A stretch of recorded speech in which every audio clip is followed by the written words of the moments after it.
গল্পে শুরু হয় যখন রাশিয়ার এক বড় নদীর মাঝখানে দুইজন নৌকাচালক একটি কার্গো জাহাজের কাছে পৌঁছায়। যেইমাত্র তারা কাছাকাছি আসে, ভ্যালেরা তাদের জানায় যে 1 টনেরও বেশি ক্যাভিয়ার অর্থাৎ মাছের ডিম পরিবহন করতে হবে। এই কথা শোনার পরই ওলেগ খুশিতে লাফিয়ে ওঠে। সে তার সঙ্গীকে বোঝাতে শুরু করল যে এই কাজটা তারা নিয়ে নেয়। বুড়ো লোকটি প্রথমে রাজি হয়নি, কারণ তার মনে হয়েছিল যে নৌকাটি এত ভার সামলাতে পারবে না, কিন্তু শেষ পর্যন্ত হার মানে এবং ওলেগের কথা মেনে নেয়। এই কাজ পাওয়ার সঙ্গে সঙ্গেই ওলেগ আনন্দে মাছের ডিম খেতে শুরু করল। কিন্তু কয়েক মিনিটের মধ্যেই অতিরিক্ত ওজনের কারণে নৌকাটি ভেঙে গেল। ওলেগ অনেক চেষ্টা করল বাঁচানোর জন্য, তবুও সমস্ত মালামাল নদীতে ডুবে গেল। পরে যখন তারা দুজন তীরে মিলিত হল, বুড়ো লোকটি রেগে গিয়ে ওলেগকে মারতে শুরু করল, কারণ ওলেগের লোভের কারণেই তার নৌকা নষ্ট হয়ে গেছে। সে ওলেগকে বলল, এখন এই ক্ষতির টাকা তোকেই দিতে হবে। তখন ওলেগ নিজের ভুল স্বীকার করে তাকে পার্কিংয়ে নিয়ে গেল এবং বাধ্য হয়ে নিজের গাড়িটা তাকে দিয়ে দিল। পরের দিন ওলেগ দেখা করল তার প্রেমিকা শ্বেতার সঙ্গে, যিনি ব্যাংকে কাজ করতেন। ওলেগ বলল তাকে আবার লোন নিতে হবে, কিন্তু শ্বেতা বলল এখন আর কোনো ব্যাংক তার সাহায্য করবে না। তখন ওলেগ তার প্রেমিকাকে বলল, চল ব্যাংকের টাকা চুরি করি, কিন্তু শ্বেতা সঙ্গে সঙ্গে না করে দিল এবং বলল এতে সমস্যা আরও বেড়ে যাবে। কিছুক্ষণ পর ওলেগ তার সঙ্গীকে নিয়ে সেখান থেকে চলে গেল। শ্বেতা দেখল ওলেগের কাছে এখন একটি নতুন গাড়ি আছে, যেটি নোংরা আর মাছের টুকরোয় ভর্তি। তার প্রেমিকের সমস্যা সমাধানের জন্য শ্বেতা তাকে মনে করিয়ে দিল, বাবা তোকে কিছু টাকা দিতে পারেন। তাছাড়া সবাই তো তাকে বলে বাড়িটা বিক্রি করতে, তুই ওনাকে রাজি করিয়ে ফেল, তাহলে আমার অংশ যেটুকু হবে সেটাও তোর। কিন্তু ওলেগ বলল সে নিজেকে ছোট করতে চায় না। এখন আর কোনো বিকল্প না থাকায় তারা গেল বরিসের বাড়িতে, যিনি তার পরিবার সহ টয়লেট রিপেয়ার করছিলেন। সেখানে ওলেগ তার হবু শ্বশুরের সঙ্গে একান্তে কথা বলতে চাইল। যেইমাত্র সে বাড়ি বিক্রির কথা তুলল, বরিস রেগে গিয়ে পুরো পরিবারের সঙ্গে ঝগড়া শুরু করল। ঠিক তখনই আকাশ থেকে একটি বিশাল মিডিয়ারাইটের টুকরো মাটিতে পড়তে শুরু করল। যখন তাদের পরিবার ঝগড়া করছিল, একটি টুকরো তাদের বাড়ির উপর এসে পড়ল এবং সরাসরি শ্বেতার দাদার উপর গিয়ে লাগল। ফলে তিনি নিচে পড়ে গেলেন। এটা দেখে সবাই ভাবল যে কেউ হয়তো গুলি চালিয়েছে। সবাই ভয় পেয়ে বাইরে দৌড়ে বেরিয়ে গেল। বাইরে এসে তারা দেখল বিভিন্ন জায়গায় উল্কাপিণ্ড পড়ছে। তারপর তাদের মনে পড়ল দাদার উপরেও তো একটা পড়েছিল। তারা তার কাছে গেল এবং দেখল তিনি একটু আহত হয়েছেন, কিন্তু এখনও বেঁচে আছেন। বরিস পরীক্ষা করে বলল এটা কোনো গুলি নয়, এটা উল্কাপিণ্ড। এই কথা শুনে ওলেগ চিৎকার করে উঠল, সবাই তাড়াতাড়ি খনন শুরু করো, যাতে আমরা সেই টুকরো বিক্রি করে টাকা কামাতে পারি। সবাই মিলে কিছুক্ষণ খুঁড়ল, কিন্তু তারপর সবাই ক্লান্ত হয়ে গেল। কিন্তু ওলেগ একাই খুঁড়তে থাকল এবং সকালে সে একটি বিশাল উল্কাপিণ্ডের টুকরো বের করতে সক্ষম হল। সে ঠিক করল পরিবারের সবাইকে জানাবে, কিন্তু তখনই পাভেল তাকে ডাকল। পাভেল বলল তার শক্তি ফুরিয়ে যাচ্ছে, মনে হচ্ছে তার সময় এসে গেছে। ওলেগ বলল অপেক্ষা করো, আমি অ্যাম্বুলেন্স ডাকছি। কিন্তু পাভেল তাকে থামিয়ে দিয়ে বলল আমি জীবনে সবকিছুই দেখে ফেলেছি, এখন আমার আর কিছু লাগবে না। এরপর সেই বৃদ্ধ লোকটি ওলেগের সামনেই মারা গেল। ওলেগ চিন্তায় পড়ে সে তাকে জানাতে গেল, কিন্তু শ্বেতা তাকে উপেক্ষা করল এবং ঘুমিয়ে রইল। ওলেগ জানত না যে সেই উল্কাপিণ্ড তার আকৃতি বদলে ফেলেছে এবং এখন সেটা বেগুনি রঙের তরলে পরিণত হয়েছে। ওলেগ ঠিক করল সে অপেক্ষা করবে যতক্ষণ না পুরো পরিবার জেগে ওঠে। কিছুক্ষণ পর সেও ঘুমিয়ে পড়ল। তারপর ট্যালিক তাকে জাগিয়ে তুলল এবং বলল এখানে কিছু ভয়ানক ভুল হচ্ছে। ট্যালিক জিজ্ঞেস করল শ্বেতা কোথায়। যখন ওলেগ বিছানার দিকে তাকালো, দেখল তার প্রেমিকা উধাও। সে তার শ্বশুরের সঙ্গে নিচে গেল। ট্যালিক জানালো কয়েক মিনিট আগেই বরিস ভুল করে সেই তরলটা ফেলে দিয়েছিল, আর তারপর থেকেই অদ্ভুত সব ঘটনা ঘটতে শুরু করেছে। তারপর ওলেগ দেখল সাশা, পরিবারের সবচেয়ে ছোট মেয়ে, নিজের হাতে লোহা ভাঙছে, যেন তার মধ্যে 100 হাতির শক্তি এসে গেছে। কিছুক্ষণ পর ওলেগ দেখল রিটা সিঁড়ির রেলিংয়ের পাশে দাঁড়িয়ে আছে এবং তার মনে হলো হয়তো শ্বেতার সঙ্গে কিছু খারাপ ঘটেছে। সে শ্বেতার ঘরে গেল। সেখানে সে শ্বেতার কণ্ঠ শুনতে পেল, কিন্তু তাকে দেখতে পেল না। সে কিছুই বুঝতে পারল না। ঠিক তখনই নিচ থেকে চিৎকারের শব্দ ভেসে এলো। নিচে ফিরে এসে ওলেগ দেখল বরিস একটি ঘরের দরজা ভাঙার চেষ্টা করছে। ভেতর থেকে রিটা জোরে জোরে চিৎকার করছে। ভয়ে আতঙ্কিত বরিস জোরে দরজা ভেঙে ফেলল, আর সবাই দেখল রিটা ছাদের ওপরে ভাসছে। চাইলেও রিটা নিচে নামতে পারছিল না। সবাই মিলে রিটাকে টেনে ডাইনিং রুম পর্যন্ত নিয়ে এলো। সেখানে তারা দেখল সে তার শরীরের অর্ধেক অংশ হারিয়ে গেছে। এটা দেখে পুরো পরিবার চিৎকার করে উঠল। ঠিক তখনই সেই বুড়ো লোকটি যে মারা গিয়েছিল, পাভেল, আবার ফিরে এলো, যেন সে দ্বিতীয়বার জীবিত হয়ে উঠেছে। আর ওলেগ ভয় পেয়ে গেল। এইসব বিশৃঙ্খলার মাঝে সবাই রিটার কথা ভুলে গেল এবং তাকে ছেড়ে দিল। ফলে সে ছাদের গর্ত দিয়ে বাইরে বেরিয়ে গেল। সে বাতাসে উড়ে কিছু দূর গেল, কিন্তু হঠাৎ তার শক্তি শেষ হয়ে গেল এবং সে নিচে পড়ে গেল। এরপর শ্বেতা আবার দৃশ্যমান হয়ে উঠল এবং পাভেল আবার মাটিতে লুটিয়ে পড়ল, যেন সে দ্বিতীয়বার মারা গেল। রিটাকে বাঁচানোর পর পরিবার একসাথে বসে পড়ল এবং ভাবতে লাগলো হয়তো উল্কাপিণ্ড তাদের সুপার পাওয়ার দিয়েছে। তারপর তারা লক্ষ্য করল ট্যালিক আর ওলেগের কোনো শক্তি নেই। তারা বুঝতে চেষ্টা করল এমনটা কেন হলো? এদিকে শ্বেতা ফোন করে অ্যাম্বুলেন্স ডেকে নিল। সেই সময় ওলেগ দেখল শ্বেতা যখন পরিবার থেকে একটু দূরে গেল তখন সবার শক্তি হঠাৎ শেষ হয়ে গেল এবং সাথে সাথে পাভেলও আবার পড়ে গেল। পরিবার সবাই হাসপাতালে গেল। ডাক্তার পরীক্ষা করে বলল সবাই একদম স্বাভাবিক দেখাচ্ছে। ওলেগ বলল এদের শরীরে রেডিয়েশনের মাত্রা পরীক্ষা করো, কিন্তু ডাক্তার বলল আমাদের রেডিয়েশন মিটার ঠিকমতো কাজ করছে না। এরপর ডাক্তার বিষয়টা ঘুরিয়ে দিয়ে বলল ভিটামিন খাও, সব ঠিক হয়ে যাবে। ভিটামিনই সবকিছু। পরিবার বুঝে গেল কেউই তাদের কথা বিশ্বাস করবে না। তারা বাড়ি ফিরে এলো এবং তাদের নতুন সুপার পাওয়ারের সাথে বাঁচতে শেখার চেষ্টা করলো। ডিনারে সবাই ভাবতে লাগলো তারা এই জাদুকরী শক্তি পেল কেন। রিটা বলল এই শক্তিগুলো ব্যবহার করে আমরা এক বিশাল বিপজ্জনক সার্কাস বানাতে পারি। এটা শুনে ট্যালিক রেগে গেল এবং রিটার মজা উড়িয়ে দিল। রিটা রেগে গিয়ে তার ওপর আক্রমণ করল এবং ভাই বোনের মধ্যে ঝগড়া শুরু হলো। এই সময় সাশা তার দাদার লোহার লাঠিটা ভেঙে ফেলল। দাদা রেগে গিয়ে তার পেছনে দৌড়াতে লাগলো। কিছুক্ষণ পর ট্যালিক তার কুকুরদের খাবার দিল এবং রিটার আচরণ নিয়ে বাজে মন্তব্য করতে লাগলো। তখন তার একটি কুকুর হঠাৎ জোরে ঘেউ ঘেউ করে উঠল। এরপর সে বুঝল সে কুকুরগুলোর প্রতিটি কথা বুঝতে পারছে। তখন সে বুঝল তার সুপার পাওয়ার হলো সে প্রাণীদের সঙ্গে কথা বলতে পারে। এই নতুন আবিষ্কারে খুশি হয়ে ট্যালিক তা পুরো পরিবারকে জানালো। এখন এটা জানার জন্য যে উল্কাপিণ্ডটি ওদের কি শক্তি দিয়েছে। ওলেগ মাটি থেকে একটি লোহার টুকরো তুলল এবং নিজের হাতে সেটাকে বাঁকানোর চেষ্টা করল, কিন্তু সেটা বাঁকানো না। আর লজ্জা পেয়ে সে আবার ঘরের ভেতর ফিরে গেল। সকালে ওলেগ পরিবারের সবাইকে জাগাতে লাগল, কিন্তু যখন সে পাভেলের ঘরে গেল তখন দেখল বুড়ো লোকটা দড়িতে ঝুলছে, কিন্তু তবুও তার কিছু হয়নি। এখন সে অমর হয়ে গেছে, কোনোভাবেই মরতে পারছে না। এরপর সে ওলেগকে বলল বাবা, আমি মরছি না ঠিকই, কিন্তু দড়ি থেকে আমাকে নামিয়ে দে। ঠিক তখনই বরিস টয়লেটে বসেছিল, কিন্তু হঠাৎ সে টেলিপোর্ট হয়ে বাইরে চলে গেল আর অবাক হতবুদ্ধি হয়ে আবার বাথরুমে ফিরে এলো। যখন সে আবার টয়লেটে যাওয়ার চেষ্টা করল সে আবার টেলিপোর্ট হয়ে বাইরে চলে গেল এবং পরিবার অবাক হয়ে গেল এটা কিভাবে সম্ভব। সব প্রশ্নে বিরক্ত হয়ে বরিস বলল আমি আর এটা করে দেখাবো না, টয়লেটে যেতে হবে আমাকে, আমি ঠিকমতো টয়লেটেই যেতে পারছি না। এরপর সে পুরো পরিবারকে বলল তার প্রিয় মাছ ধরার জায়গায় একসাথে চলার জন্য, কারণ সেখানে গেলে তার মন শান্ত হয়ে যায়। যখন তারা সবাই সেখানে পৌঁছালো রিটা তার শক্তি ব্যবহার করে হ্রদের উপর দিয়ে উঠতে লাগল আর ট্যালিক এক কুকুরের পাশে বসে নিজের ফোনের ভিডিওগুলোকে দেখে হাসছিল। এই সময় ওলেগ বরিসকে বলল আমার কাছে একটা আইডিয়া আছে, আমাদের টাকার সমস্যা একেবারে শেষ হয়ে যাবে।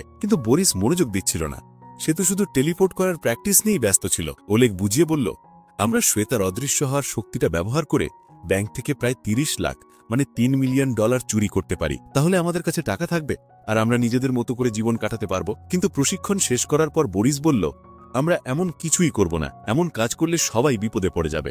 সে বলল আমরা শুধু অপেক্ষা করব, সব ঠিক হয়ে গেলে আবার স্বাভাবিক জীবন কাটাবো। এরপর ওলেগ রাগ করে পরিবার থেকে দূরে চলে গেল। এরপর পাভেল আবার মারা গেল আর রিটা পানিতে পড়ে গেল। ওলেগ বুঝে গেল যে সে আর শ্বেতা একে অপরের থেকে দূরে গেলেই সবাইয়ের শক্তি শেষ হয়ে যায়। কিন্তু বরিস বলল আমার হাতে কিছুই আসে যায় না, আমরা স্বাভাবিক জীবনই কাটাবো। সে ওলেগকে বলল পরিবারকে আর বিপদে ফেলো না, কারণ তোমার আগের ভুলের কারণেই আমরা অনেক সমস্যায় আছি। এই তর্ক বিতর্কে বিরক্ত হয়ে ওলেগ শ্বেতাকে গাড়িতে বসতে বলল আর শ্বেতা বলল যতক্ষণ আমরা বাইরে আছি দাদুর লাশটা লুকিয়ে রাখো। যাত্রাপথে শ্বেতা যোগ করল তোমার প্ল্যানে সমস্যা আছে, আমরা ধরা পড়ে যাব, আমাদের জীবন পর্যন্ত বিপদে পড়ে যেতে পারে। যখন তারা ওই এলাকা থেকে বেরোচ্ছিল কিছু গুন্ডা তাদের থামিয়ে দিল এবং তাদের গাড়িটা ঘিরে ফেলল। কিছুক্ষণ পর ভ্যালেরা এসে ওলেগকে বলল গাড়িতে এসে কথা বলো। গুন্ডারা ওলেগকে হুমকি দিল যদি তুই ক্যাভিয়ার থেকে যত টাকা ডুবেছে সেটা না শোধ করিস তাহলে তোকে জোর করে চিনে নিয়ে গিয়ে কালো বাজারে বিক্রি করে দেব, বুঝলি? এটা শুনে ওলেগ খুব ভয় পেয়ে গেল। সে রাস্তার ধারে দাঁড়িয়ে ভাবতে লাগলো এখন কি করা যায়। ওদিকে শ্বেতাও ভ্যালেরার কথা শুনে ফেলেছিল। তখন সে ওলেগকে জড়িয়ে ধুয়ে বলল আমি ব্যাংক ডাকাতির প্ল্যানটা শেষ করব, তুমি চিন্তা করো না, আমরা সব ঠিক করে নেব। এরপর তারা বসে পুরো চুরির পরিকল্পনা করে নিল। পরে পুরো পরিবার লিভিং রুমে একত্র হলো এবং সবাই মিলে ঠিক করল যে এখন থেকেই চুরির প্ল্যান শুরু করা হবে। তারপর সবাই সিদ্ধান্ত নিল যে সারা রাত পার্টি করবে, কারণ হতে পারে কাল তারা ধরা পড়ে যাবে, তাহলে জেলে গিয়েই খাটতে হবে। আজ অন্তত পার্টিটা তো করা উচিত। সকালে ওলেগ রিটার সঙ্গে মিলে নাস্তা বানালো। রিটা বলল আমাকে একটা নাটক করতে হবে। বরিসও জোর দিল, তাই ওলেগ তার কথা মেনে নিল। তারপর সবাই এক বড় থিয়েটারে গেল যেখানে রিটা নিজের পরিচয় দিল। সেই জায়গার প্রধান তার শক্তি দেখে বিস্মিত হয়ে গেল। এরপর পরিবারের সবাই একে একে নিজেদের ক্ষমতা দেখালো এবং সেই লোক সব দেখে পুরোপুরি হতভম্ব হয়ে গেল। হতভম্ব হয়ে থিয়েটারের প্রধান বলল আমি তোমাদের সবাইকে চাকরি দেব। কিন্তু এটা শুনে পুরো দলটা সেখান থেকে চলে গেল এবং ওলেগ সেই লোকটাকে হুমকি দিল কেউ কোনো রেকর্ডিং তো করেনি তো। রাতে ওলেগের মনে হলো তার শরীরে কিছু অদ্ভুত ঘটছে। বাথরুমে গিয়ে সে দেখল তার ক্ষমতা হলো তার আঙুল থেকে পানি বের হয়। এটা কি হাস্যকর শক্তি রে ভাই, সে মজা করে বলল। পরের সকালে ওলেগ সাশাকে নিয়ে একটা দামি রেস্টুরেন্টে লাঞ্চ করতে গেল, কারণ সাশা শর্ত দিয়েছিল সে তখনই ব্যাংক ডাকাতিতে সাহায্য করবে যখন ওলেগ তার রোম্যান্টিক ডেটে যাওয়ার স্বপ্নটা পূরণ করবে। কিন্তু কিছুক্ষণের মধ্যেই ওলেগ দেখল পুরো পরিবার লুকিয়ে তাদের দেখছিল। বেচারা তো এমনিতেই একটা ছোট্ট মেয়ের সঙ্গে ডেটে এসে খুব লজ্জা পাচ্ছিল, তার উপর শ্বেতাও হঠাৎ গায়েব হয়ে তার পাশের চেয়ারে বসে পড়ল এবং ওলেগকে গুঁতো দিতে শুরু করল। সে চেয়েছিল তার ছোট্ট বোনের এই রোম্যান্টিক ডেটটা একটু সীমার মধ্যে থাকে। এদিকে ওলেগ দেখল ভ্যালেরা আর তার লোকেরাও রেস্টুরেন্টে আছে। ভ্যালেরা ওলেগকে চিনে ফেলল এবং তার কাছে চলে এলো। ভয়ে ওলেগ কিছুই করতে পারল না, কিন্তু তখনই তাকে বাঁচাতে সাশা উঠে দাঁড়ালো এবং নিজের শক্তি ব্যবহার করে গুন্ডার হাড় পাঁজর এক করে দিল। সাথে তার আরও 2 জন লোককেও ধোলাই করে দিল। সবকিছু দেখে ওলেগ ভয় পেয়ে গেল এবং সেখান থেকে দৌড়ে পালালো। তার পেছনে শ্বেতাও দৌড়াল। এই কারণেই সাশার সব শক্তি শেষ হয়ে গেল এবং পুরো পরিবার দ্রুত গাড়ির দিকে দৌড়াল যাতে তারা পালাতে পারে। এরপর এলো ব্যাংক ডাকাতির দিন। সবাই গাড়ি প্রস্তুত করল। শ্বেতা নিজের পোশাক খুলল এবং অদৃশ্য হয়ে ওলেগের সঙ্গে বিল্ডিংয়ের দিকে এগোতে লাগল। নিজের ক্ষমতা ব্যবহার করে শ্বেতা কাউকে টের না দিয়ে সিকিউরিটি পার হয়ে ব্যাংকের লকার রুমের পাসওয়ার্ড দেখতে লাগল। বাইরে বরিস গাড়িটা অন্য জায়গায় পার্ক করতে চাইল, কিন্তু পুলিশের গাড়ি এসে তাদের থামিয়ে দিল। পুলিশ বলল, দ্রুত রাস্তা খালি করো। টেলিক ভাবল যদি তারা বেশি দূরে যায় তাহলে সে তার শক্তি চলে যাবে। তাই বরিস সময় নষ্ট করার চেষ্টা করল এবং রাস্তা ছাড়তে অস্বীকার করল। পুলিশ রেগে গিয়ে জোরে গাড়িটাকে ধাক্কা দিল এবং সেই জায়গা থেকে সরিয়ে দিল। এই কারণেই পাভেল আবার মারা গেল এবং হঠাৎ সে তার দৃশ্যমান হয়ে গেল। ব্যাংকের ভেতর থাকা সবাই অবাক হয়ে গেল। ওলেগ তৎক্ষণাৎ বাইরে দৌড়ে গেল এবং পরিবার সহ বুড়ো লোকটাকে টেনে বিল্ডিংয়ের কাছে নিয়ে এলো যাতে সে তার শক্তি ফিরে আসে। কিন্তু প্ল্যান তো ফেল হয়ে গিয়েছিল। তারা যখনই পালাতে যাচ্ছিল একটা পুলিশের গাড়ি পেছন থেকে এসে তাদের আটকায়। ওরা আগেই বরিসকে সতর্ক করেছিল, তাই পুলিশ আসার আগেই বরিস টেলিপোর্ট করে সরে গেল যাতে পরিস্থিতি আর না বাড়ে। কিন্তু ভুল করে সে পুলিশের গাড়ির ভেতরেই টেলিপোর্ট করে ফেলেছিল। পুলিশ অবাক হয়ে বলল, ভাই এই গাড়িটা তোমার, দারুণ গাড়ি। বাড়ি ফিরে বরিস বলল, আজ তো ওলেগের কারণেই বেঁচে গেলাম। রাগে ওলেগ সবাইকে ডাইনিং রুমে ডাকলো এবং বলল, চুরি শেষ না হওয়া পর্যন্ত কেউ আর কোনো কাজ করবে না। রিটা বলল, আমাকে তো এখনো নাটকটা করতে হবে, কিন্তু সবাই মিলে তাকে চুপ করিয়ে দিল। অপমান সহ্য করতে না পেরে সে বাথরুমে দৌড়ে গিয়ে কাঁদতে লাগলো। ওলেগের খারাপ লাগলো আর সে সিদ্ধান্ত নিল, চলো ওর শোটা করে দিই। শোয়ের রাতে রিটা খুব নার্ভাস হয়ে গেল। সে ভুল করে উল্টো দিকে ঘুরে গেল এবং পুরো বিল্ডিং জুড়ে উড়তে লাগলো। ওলেগ আর শ্বেতা আলাদা হয়ে গেল রিটাকে ধরার জন্য, কিন্তু রিটাকে পাওয়ার আগেই ভ্যালেরা সেখানে এসে গেল এবং ওলেগের মুখে ঘুষি মেরে দিল, যার ফলে ওলেগ সঙ্গে সঙ্গে অজ্ঞান হয়ে গেল। থিয়েটারের হেড তার নাটক নষ্ট হয়ে যাওয়ায় খুব রেগে গেল এবং প্রতিশোধ নিতে বলল, ওলেগকে সবার সামনে শাস্তি দাও। তাকে মঞ্চের পর্দার পেছনে ছুঁড়ে ফেলা হলো এবং প্রচণ্ড মারধর করা হলো। কিছুক্ষণ পর ওলেগ বাইরে এলো এবং তার পরিবারের সঙ্গে দেখা করল। শ্বেতা তার বয়ফ্রেন্ডকে ওই অবস্থায় দেখে জিজ্ঞেস করল, তোমার কি হয়েছে? ওলেগ বলল, কিছু না, আমি শেষ হয়ে গেছি, খুব ক্লান্ত। ওলেগ বলল, এই পরিবারটা বোকা আর স্বার্থপর লোকজনের একটা দল ছাড়া আর কিছু না। সে রেগে গিয়ে সবাইকে বলল, তোমাদের কাছে যদি পুরো পৃথিবীর শক্তিও আসে তবুও তোমরা বোকাই থাকবে। সে আরও বলল, আমি একাই আমার ঋণ শোধ করব। এরপর সবাইকে সেখানেই ফেলে সে চলে গেল। কিন্তু বরিস বলল, এই পরিবার থেকে কেউ দূরে যায় না। সে তার জামাতাকে ধরে টেনে ব্যাংকের দিকে নিয়ে গেল। সেখানে সবাই নিজেদের প্রফেশনাল মাস্ক পরে নিল। রিটা একটা বড় চেন নিয়ে দেওয়াল পেরিয়ে গেল আর সাশা ট্রাক ঠেলে গলির রাস্তা বন্ধ করে দিল। তারপর বরিস টেলিপোর্ট করে ব্যাংকের ভেতরে ঢুকে পড়ল আর শ্বেতা ওপর থেকে লাফ দিয়ে লকার রুম পর্যন্ত পৌঁছে গেল। সে আগের দিন দেখা পাসওয়ার্ড ব্যবহার করে সেই সেফ খুলে ফেলল। বাইরে কিছু বুড়ো মাতাল এই দৃশ্য দেখে ফেলল। যখন বাকিদের মনোযোগ অন্যদিকে, তখন পাভেল একটু পেট্রোল খেল এবং একটা সিগারেট ধরালো যেখান থেকে আগুন আর ধোঁয়া উঠল। এটা দেখে বুড়োরা হতবম্ব হয়ে গেল। ওই সময় রিটা সাশাকে ভেতরে নিয়ে গেল এবং পুরো সেফটাই বাইরে ছুঁড়ে ফেলল। তারা সবাই গাড়ির ট্রাঙ্কে টাকা ভর্তি করল আর টেলিক তার কুকুরদের পুলিশকে আটকে রাখতে পাঠালো। চুরি শেষ হতেই পরিবারটি সেখান থেকে পালিয়ে গেল। পাভেল কিছু টাকা গরিবদের দিকে ছুড়ে দিল আর পুলিশ ভুল করে ওই গরিব লোকগুলোকেই চোর ভেবে ধরে ফেলল। কয়েক ঘন্টা পর সবাই শহরের উঁচু জায়গায় গেল এবং কোটিপতি হওয়ার আনন্দে উদযাপন করতে লাগলো। কিন্তু এই আনন্দ বেশিক্ষণ টিকল না, কারণ পাভেল তার চূড়ান্ত সিদ্ধান্ত জানিয়ে দিল। সে তার পরিবারকে বিদায় জানালো এবং নিজের মৃত্যুর জন্য জায়গা বেছে নিল। পুরো পরিবার চোখে জল নিয়ে তাকে বিদায় জানালো এবং সেখান থেকে বেরিয়ে গেল। গাড়ি চালানোর সময় রিটা দেখল যে দাদু পড়ে গেছেন। সে বলল, বাবা ফিরে চলো। কিন্তু আবারও নিজের মৃত্যু থেকে বেঁচে যাওয়ায় পাবেল রেগে গেল। সে সবাইকে বলল, তোমরা সবাই এখান থেকে তাড়াতাড়ি চলে যাও। পাগল হয়েছ নাকি? বিরক্ত করছো একদম। এই বুড়ো মানুষটা শান্তিতে মরতেও পারছে না। তারপর সে একটা আইডিয়া দিল, চলো আমরা একটা বড় বাড়ি কিনে সবাই একসাথে থাকবো। কিন্তু সবাই বলল, না, টাকা ভাগ করে নাও, ঠিক আছে? সবাই আর নিজেদের আলাদা প্ল্যান ছিল। বরিস মন খারাপ করে ফেলল, কারণ কেউই তার সঙ্গে থাকতে চায়নি। তখন পাবেল বলল, দেখো, আমি পুলিশের খবর দিয়ে দিয়েছি। তোমরা যদি এখান থেকে এখনই না যাও তাহলে সবাই ধরা পড়বে আর জেলে পৌঁছবে। পথে শ্বেতা ওলেগকে বলল, আমি এখন আর তোমার সাথে থাকতে চাই না। সে টাকা ওলেগের হাতে দিয়ে বলল, গাড়ি থেকে নামো। সে এখনো খুব কষ্টে ছিল ওলেগের গত রাতের কথাগুলো ভেবে। আর ওলেগ তো তখন তাকে ছেড়ে চিরদিনের মতো চলে যাওয়ার প্রস্তুতি নিচ্ছিল।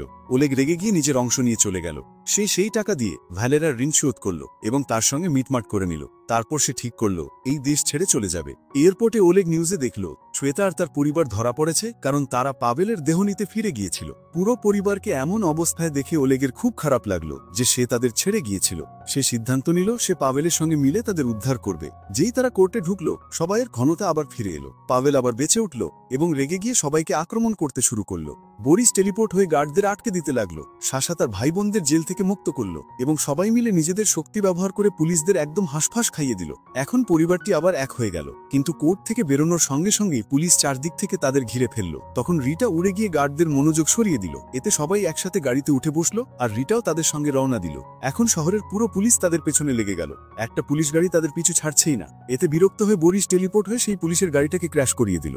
কিছুক্ষণ পর পাশের দিক থেকে আরেকটা গাড়ি এলো আর সাশা জোরে ধাক্কা দিল। তারপর গাড়িটা উল্টে পাল্টে গেল। এখন ওলেগের সামনে অনেকগুলো গাড়ি দেখা গেল। সে চেষ্টা করলো যেন দুর্ঘটনা না ঘটে, কিন্তু তবুও তাদের গাড়ি গিয়ে ধাক্কা খেল একটা ফলের দোকানে। উইন্ডশিল্ডের উপরে পুরোটা মাটিতে ঢেকে গেল। ওলেগ খুশি হয়ে বলল, এবার আমার শক্তির সময় এসেছে।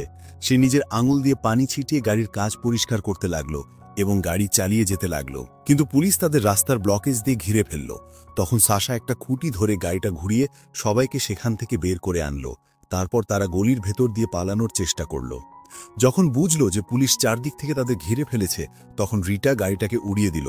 গাড়িটা আকাশে উঠতে লাগলো এবং তাদের পিছু নেওয়া পুলিশদের ফাঁকি দিয়ে তারা পালিয়ে গেল। সবকিছুর পর ওলেগ আবার ভ্যালেরার সঙ্গে দেখা করল। সে সাহায্যের জন্য ভ্যালেরাকে ধন্যবাদ জানালো, কারণ ভ্যালেরা ইতিমধ্যেই নিজের কার্গো জাহাজে পুরো পরিবারকে লুকিয়ে চীনে পাঠানোর ব্যবস্থা করে রেখেছিল। সব প্রস্তুতি শেষ হওয়ার পর পরিবারটি একটা বড় কন্টেনারের ভেতরে ঢুকে পড়ল, যা অন্য কন্টেনারগুলোর মাঝখানে জাহাজের উপরে রাখা ছিল। এখন তারা সবাই একটি নতুন শুরু করার জন্য একটি নতুন দেশের পথে রওনা দিল। তোমাদের মধ্যে কার সুপার পাওয়ারটা সবচেয়ে ভালো লেগেছে কমেন্টে অবশ্যই জানিও। দেখা হবে পরের ভিডিওতে।